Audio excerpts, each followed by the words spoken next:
ശ്രീ ശങ്കരാചാര്യ കൃതികളിൽ പ്രശ്നോത്തര രത്നമാലിക അതിൽ 66-ാമത്തെ ശ്ലോകമാണ് നമ്മൾ ശ്രദ്ധിക്കുന്നത്.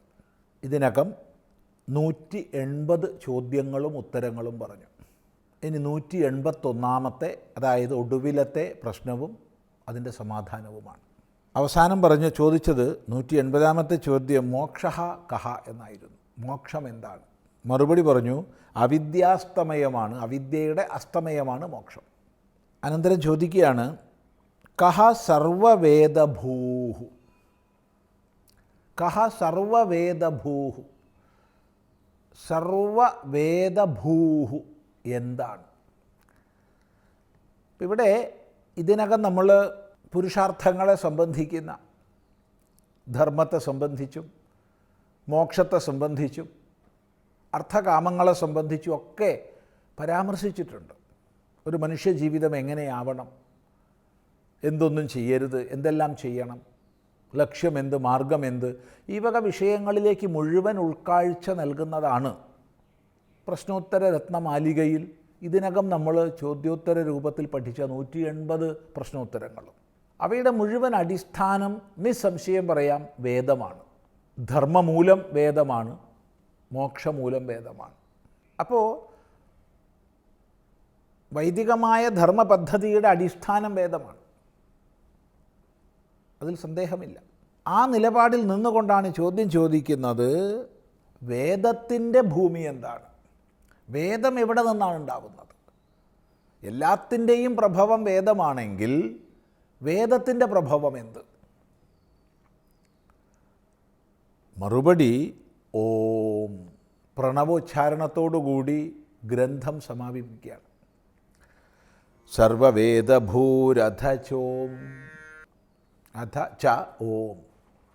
അധ ച എന്നുള്ള അവയവങ്ങളെ നമ്മൾ മാറ്റുക. അനന്തരം ഓം പ്രണവമാണ്. സകല വേദങ്ങളും ഋക്ക്, യജുസ്, സാമം, അഥർവം എന്നുള്ള ഭേദങ്ങളിൽ വ്യവഹരിക്കപ്പെടട്ടെ.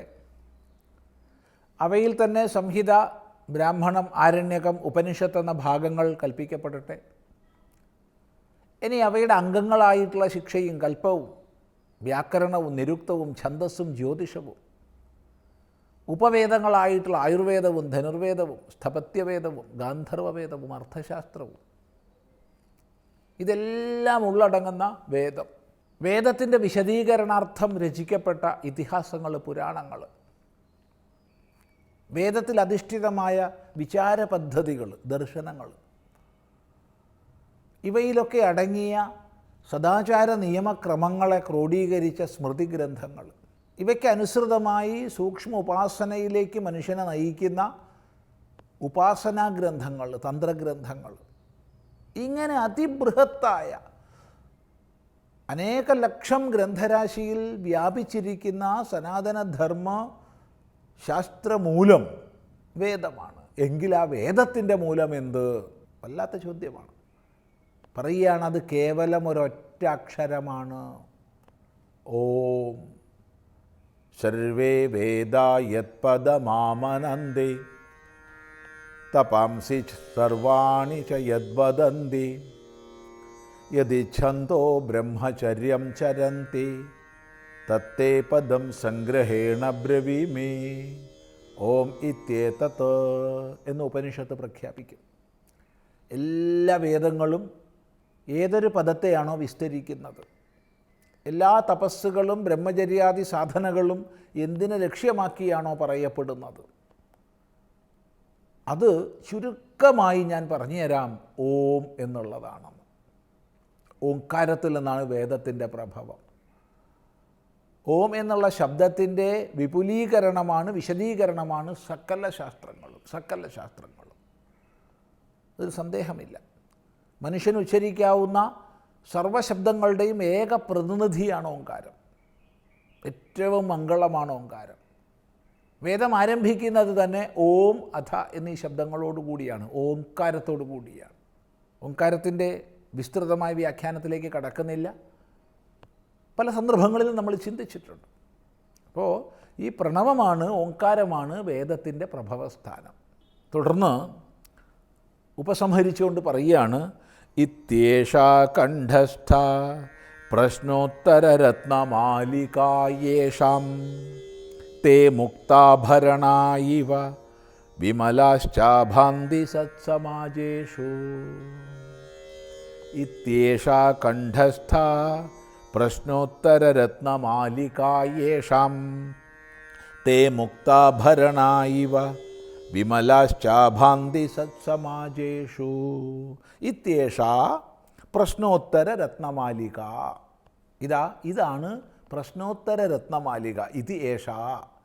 ഇപ്പോൾ കഴിഞ്ഞ 66 ശ്ലോകങ്ങളിൽ പറയപ്പെട്ടതാണ് പ്രശ്നോത്തര രത്നമാലിക. ഇത് യേഷാം കണ്ഠസ്ഥ, ആരുടെ കണ്ഠസ്ഥമാണോ. അവിടെ കണ്ഠസ്ഥം എന്ന് പറയുമ്പോൾ രണ്ടർത്ഥമാണ്. ഒന്ന്, ഇത് രത്നമാലികയാണ്, രത്നങ്ങൾ ചേർത്ത് കോർത്തെടുത്ത മാലയാണ്. മാല കണ്ഠത്തിലാണ് ധരിക്കുന്നത്, കഴുത്തിലാണ് ധരിക്കുന്നത്. അതുകൊണ്ട് ഈ മാല സദാ ധരിക്കുന്നവരെന്നർത്ഥം വരും. ഇനി മറ്റൊരർത്ഥം, ഇത് കണ്ഠസ്ഥമാവണം, ഇത് കാണാതെ പഠിച്ച് എപ്പോഴും കണ്ഠസ്ഥമാവണം, എപ്പോൾ ചോദിച്ചാലും പറയാൻ കഴിയുന്ന രീതിയിൽ നമ്മളിലിത് സജീവമായി നിൽക്കണം. അങ്ങനെ ഈ പ്രശ്നോത്തര രത്നമാലിക ആർക്ക് കണ്ഠസ്ഥമാണോ തേ അവർ മുക്താഭരണായിവ, മുത്തുകൊണ്ടുള്ള മനോഹരങ്ങളായ ആഭരണങ്ങൾ ധരിച്ചവരെന്ന പോലെ, സത്സമാജേഷു, സത്സമാജങ്ങളിൽ ആഭാന്തി, പ്രകാശിക്കുന്നു. അപ്പോൾ മുത്തുമാലകൾ ധരിച്ചവർ, രത്നമാലകൾ ധരിച്ചവരൊരു സദസ്സിൽ ചെന്ന് കഴിഞ്ഞാൽ അവർ ശോഭിക്കും, അവരെല്ലാവരാലും ശ്രദ്ധിക്കപ്പെടും. അതുപോലെ ഈ പ്രശ്നോത്തര രത്നമാലികയാകുന്ന രത്നമാല ആര് കണ്ഠസ്ഥമായി ധരിച്ചിരിക്കുന്നോ അവർ സത്സമാജേഷു, സജ്ജനങ്ങളുടെ സമാജങ്ങളിൽ ആഭാന്തി, പ്രകാശിക്കുന്നു.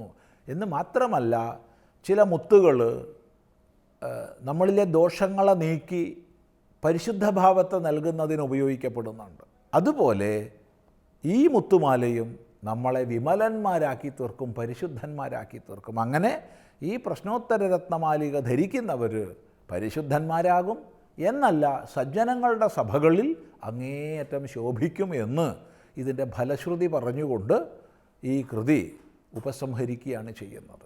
ഏതായാലും ഈ 66 ശ്ലോകം, ഫലശ്രുതി അടക്കം 67 ശ്ലോകങ്ങളിൽ വിപുലമായ 181 ചോദ്യങ്ങളും ഉത്തരങ്ങളും നമ്മൾ പഠിക്കുകയും ഓർമ്മിക്കുകയും ചെയ്താൽ ജീവിതത്തിൽ ഏത് മാർഗത്തിൽ കഴിയുന്നവരായാലും വ്യക്തമായൊരു ജീവിത വീക്ഷണം, അടിപതറാതെയുള്ള ഗതി ഉണ്ടാവും എന്നുള്ളതിൽ സംശയമില്ല. നല്ലതുപോലെ അനുസന്ധാനം ചെയ്യാൻ നമുക്ക് സാധിക്കട്ടെ എന്ന് മാത്രം പറഞ്ഞ് ഈ കൃതി ഉപസംഹരിക്കുകയാണ്.